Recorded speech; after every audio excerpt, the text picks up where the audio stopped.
Bonjour et bienvenue sur Cocotte TV pour une nouvelle vidéo de présentation. Aujourd'hui nous allons parler refroidissement water cooling. Je me cache derrière le Silverstone iSmith 360, modèle 360 mm, donc 3 ventilateurs 220 mm avec un éclairage RGB complet, mais surtout un système de chaînage plutôt basique mais présent avec un connecteur propriétaire. Les câbles sont courts, ça ne prend pas, on apprécie énormément.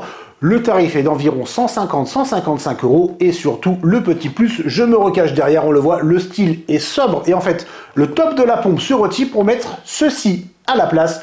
Un ventilateur IMF 70, donc 70 mm de diamètre avec bien entendu un éclairage RGB. On peut en mettre 1, 2, 3, 4, on peut empiler. On fera attention à la hauteur, à l'envergure, on fera attention aussi au tarif puisqu'on rajoute quand même 16-17 € par ventilateur.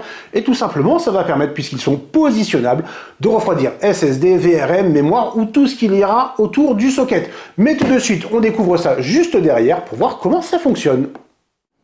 Les amis, avant de découvrir le reste de notre vidéo, on vous propose un petit peu de réclame pour GVG Mall, notre partenaire pour les clés Windows, un partenaire qui nous soutient depuis plus de 2 ans et on utilise très régulièrement les clés Windows pour nos machines, on utilise aussi les clés Office. Alors, comment ça fonctionne? On vous montre rapidement, vous allez sur le site GVG Mall, ici vous tapez Windows 10, on prend l'exemple de Windows 10, ensuite, hop, petite vidéo ici qui va vous expliquer comment ça fonctionne. Vous allez faire acheter maintenant sur cette fenêtre où vous allez avoir la licence Windows 10. Vous n'oubliez pas de mettre le code promo CVIP qui vous permet d'avoir la ristourne de Cocotland sur votre clé Windows. Ensuite, vous allez soumettre la commande. Vous allez arriver sur la page de paiement. Sur la page de paiement, vous pouvez le voir, vous avez tous les moyens de paiement qui sont disponibles, que ce soit par de la carte bleue, par PayPal, par tout ce que vous voulez. Vous allez faire payer maintenant. Ensuite, une fois que vous aurez payé votre licence, vous allez avoir à l'intérieur de votre panier votre clé Windows qui va apparaître. Et là, il suffit juste de copier votre clé Windows et de la mettre sur votre produit Windows 10 pour pouvoir tout simplement activer votre Windows et utiliser pleinement votre licence Windows 10. Donc, vous avez vu, 40 secondes à peu près et le tour est joué pour avoir une licence officielle pour votre PC. Nous avons ici déballé l'iSmith 360 et 2 ventilateurs IMF 70. Alors, sur les deux modèles, il y a le petit suffixe, bien entendu, RGB, puisqu'on retrouve un éclairage RGB complet sur les ventilateurs, ainsi que sur le côté de l'ensemble pompe water block du kit water cooling all-in-one. C'est simple, c'est plutôt discret, et avec le choix d'un coloris gris anthracite, on trouve que c'est plutôt pas mal, même s'il faut bien le reconnaître, un gris comme ça n'ira pas forcément dans toutes les configurations. On est sur du blanc, on est sur du noir, est-ce qu'on va mettre une petite touche de gris? Bref, chacun là-dessus aura son point de vue, mais on apprécie l'originalité de Silverstone, ça change un peu de ce qu'on trouve habituellement auprès de la concurrence. En termes de design, le produit est quand même très simple, on le voit, je prends le waterblock, bon ben c'est cylindrique, on a le petit logo qui est discret, l'éclairage RGB, dessous nous avons une jolie base en cuivre, encore avec son film de protection pour l'instant, et en fait pour installer un ventilateur, deux choses à prendre en compte. La première, c'est la hauteur, nous sommes à 70 mm de base, donc on va installer un ventilateur par-dessus, on va rajouter des millimètres, des centimètres, 1, 2, 3, donc on fera attention selon le boîtier. Bien entendu, on est sur un moyen tour, micro ATX, ATX, on ne se pose pas de questions, mais dans un boîtier un peu plus étriqué, bref, on fera attention à ne pas venir taper sur la paroi ou tout simplement devoir enlever la paroi si jamais on a décidé de mettre beaucoup trop de ventilateurs. Le principe est très simple, on va soulever. Pour retrouver ici les picots, nous avons les mêmes là en fait, c'est ce qui permet de faire l'éclairage RGB. On retrouve le même principe sur les ventilateurs. Il y en a bien entendu au-dessus afin de pouvoir empiler. Et ensuite, on va tout simplement venir poser, hop, comme ceci. Et on va sécuriser le tout avec le petit système push-pin en plastique qui est là, qui va prendre place ici. Et à la fin, hop, on remet le top, le tour est joué. L'opération se fait rapidement. Très bien vu de la part de Silverstone là-dessus. On le voit, ça rajoute quand même un style assez original.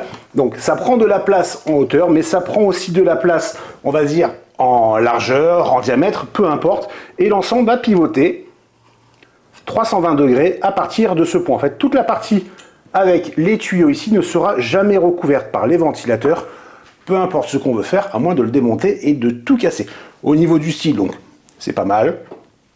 On verra ce que ça donne quand on commence à multiplier les ventilateurs, mais il manque peut-être un petit quelque chose. On l'a vu, nous sommes sur du gris anthracite ici. Là, nous avons deux jolis tuyaux de 450 mm de longueur. C'est intéressant, qui plient très très bien, mais le radiateur derrière, en aluminium 28 mm d'épaisseur, ça ne change pas grand-chose par rapport au 27 mm.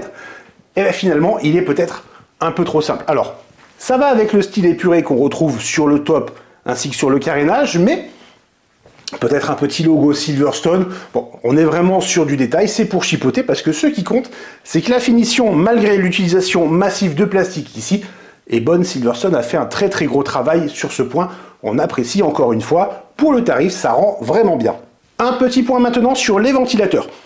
Nous l'avons dit dans l'introduction, nous avons des ventilateurs avec un système de connecteur Chenal. En fait, c'est un connecteur propriétaire ici. Il y en a un, on retrouve des coins en caoutchouc, bref, un ventilateur plutôt classique au final. Et ensuite, on va avoir ce petit splitter avec 1, 2, 3 connecteurs bien entendu, qui va aller sur la carte mère. Et le RGB, nous retrouvons un mâle et un femelle. Pour les ventilateurs ici, on va bien entendu passer par l'ensemble de la pompe. Donc on a le retour pour la carte mère pour la vitesse, et ensuite nous avons les connecteurs RGB et le PWM aussi pour les ventilateurs. Donc attention, il nous faudra beaucoup d'emplacements pour les ventilateurs. Donc au niveau des câbles, l'organisation, on fera attention à quand même bien organiser tout ça. Ce serait dommage de se retrouver avec une fouille de câbles alors qu'à la base ça part d'une bonne intention. Les performances maintenant. Au niveau des ventilateurs 120 mm, hop là, ça n'ira pas plus bas. Nous sommes sur une vitesse de rotation assez intéressante. La plage commence à 500 pour monter jusqu'à 2200 tours par minute, donc c'est quand même relativement élevé. Débit d'air 75,74 CFM pour une pression statique de 3,4 mm d'eau.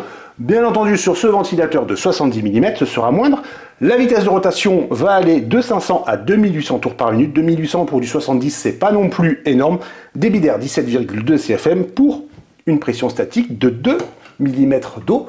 Tout simplement. C'est tout pour cette petite partie. Maintenant, on assemble ça sur la carte mère et on voit ce que ça donne avec l'éclairage RGB quand tous les ventilateurs tournent. Et voilà, nous avons installé l'iSmith 360 et deux ventilateurs IMF 70. On peut l'entendre, ça fait quand même un peu de bruit à plein régime, mais ça reste raisonnable. Et surtout, ce qui compte, c'est que l'éclairage RGB est vraiment sympathique. Au niveau des ventilateurs de 120 mm, ça rend très très bien. Le top est discret avec juste le petit logo Silverstone, et sur les ventilateurs de 70 mm, c'est juste super sympa. Surtout avec notre mémoire Corsair en dessous qui a un éclairage légèrement différent. Et en fait, ça passe au travers, ça fait des mélanges. Bref, on peut tout synchroniser si besoin selon les composants. Là, on a laissé brut et ça rend bien. En revanche, on le disait, attention à la hauteur. Nous avons deux ventilateurs qui sont installés. Et ça fait quand même un joli bébé qui est empilé. En revanche, très bonne nouvelle, le waterblock étant déjà imposant de base, en fait, notre ventilateur, ici, je peux passer presque le doigt, donc par rapport à la mémoire, il y a quand même de quoi faire. La Corsair que nous utilisons est relativement imposante. Petit point important pour la compatibilité, on a parlé de la hauteur, on a parlé un peu, on va dire, de l'envergure. Je prends, hop, celui-ci, je vais le tourner. On le voit, ça dépasse légèrement, donc selon le boîtier, s'il n'y a pas de radiateur en haut, bien entendu, pas de problème. Attention au ventilateur, bien entendu. On parlait des VRM, donc on le voit, on peut tourner, il n'y a aucun problème. En revanche, pour le SSD, eh bien tout simplement, ça va dépendre de la carte graphique. Nous avons ici un emplacement pour SSD, alors il n'est pas utilisé, nous avons une carte graphique ici, et comme on peut le constater, eh bien le ventilateur va tout simplement venir taper sur la carte graphique. Donc si elle est sur le premier slot PCI Express en 16, ben, ça peut poser problème, et du coup le SSD ne bénéficiera pas, je vais y arriver, d'un flux d'air complet. Alors, le SSD n'est peut-être pas l'élément le plus important. Désormais, il y a quand même des radiateurs qui sont efficaces à ce niveau. Apporter un peu d'air sur la mémoire, pourquoi pas, sur les VRM, pourquoi pas. Bon, puis finalement, on le voit, il y aura quand même un peu d'air qui va se diffuser aussi sur le SSD. Bref, chacun fera en fonction de son point de vue, tout simplement. On verra ce que ça donne un peu au niveau des performances. Peut-être mettre un SSD, voir les VRM, etc. lors du test, qui sera très prochainement sur cocoland.com. En tout cas, on peut déjà le dire, au niveau du processeur, ça fonctionne plutôt bien. Et finalement, le concept est intéressant et mérite d'évoluer un tout petit peu avec des choses différentes. On aimerait bien, pourquoi pas, avoir un système encore plus complet. Ce serait pas mal quand même d'avoir un écran ici circulaire qu'on peut ajuster. Bref, là on rêve un peu, mais le Computex arrive. On verra ce que Silverstone nous réserve. C'est tout pour cette petite vidéo. Je vous souhaite à tous une très bonne journée.